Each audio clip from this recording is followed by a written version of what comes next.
कसलं बाहेर कडाक्याचं ऊन पडलंय ना, बाहेर असलं कडाक्याचं ऊन पडलेलं असताना घरामध्ये काम करायची तर अजिबात इच्छा होत नाही. घराच्या बाहेर पडायचं म्हटलं तर ऊन असलं बघा कसलं कडाक्याचं ऊन पडलेलं आहे. कुत्रं सुद्धा बाहेर दिसत नाहीये. बाहेर डोकवायचं म्हटलं ना तर डोळ्याला असं कामाची अपेक्षा होत जातं. फ्रीज तर काय मध्ये रिकामाच होता, काय भाजीपाला वगैरे सगळा संपलेला होता आणि जेवणच जात नसल्यामुळे ना म्हटलं चला एक बाईट ना पेड्याचा खाऊया.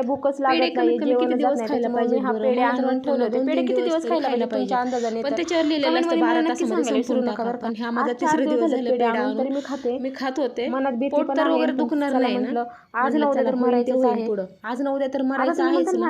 आता तुम्ही म्हणता ह्या असं वाकडे तोंड काय करते, घरामध्ये गाणे लावले होते तर त्याची ऍक्टिंग चालू होती आणि केस तर इतकी गळतायत ना काय सांगायचं. घरामध्ये जिकडे बघितलं तिकडे केसाचा मला वाटतं केसच पडलेले दिसतात. आणि बघा असं केसाचं सौंदर्य काही टिकून राहत नाही. वैताग आलाय आणि टक्कल एक दिवस मला तर वाटतं टक्कलच पडते की काय. मला सांगितलं होतं सौंदर्य काय आहे तसंच राहतं. थंड सरबत कर म्हणून मन मात्र माणसाचं काम सांगितलं.